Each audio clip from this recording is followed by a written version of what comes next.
కోడిగుడ్డు, ములక్కాడ కాంబినేషన్ చాలా బాగుంటుంది కదా! అన్నంలోకి, రోటీలోకి వేసుకొని తింటే టేస్ట్ చాలా బాగుంటుంది. ఎప్పుడు కోడిగుడ్డు పులుసే కాకుండా ఇలా ఈ ములక్కాడ కాంబినేషన్‌లో అది కూడా నా స్టైల్‌లో ఒకసారి ట్రై చేయండి. టేస్ట్ చాలా బాగుంటుంది.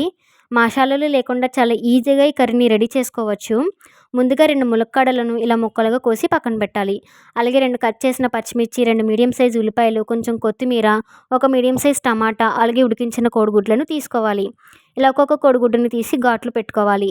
ఇలా ఘాట్లు పెట్టుకోవడం వల్ల కూర లోపలికి వెళ్ళి తినేటప్పుడు గుడ్డు టేస్ట్ బాగుంటుంది.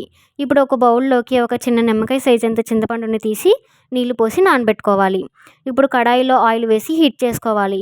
ఆయిల్ హీట్ అయ్యాక గుడ్లను వేసి చిటికెడు పసుపు వేసి 2 నిమిషాలు వేగనివ్వాలి. గుడ్లు వేగాక తీసి పక్కన పెట్టాలి. తర్వాత కట్ చేసిన ఉల్లిపాయ, పచ్చిమిర్చి ముక్కలను వేసి కలుపుకోవాలి. ఉల్లిపాయలు వేగాక టమాటా ముక్కలను వేసి సాఫ్ట్‌గా మగ్గనివ్వాలి.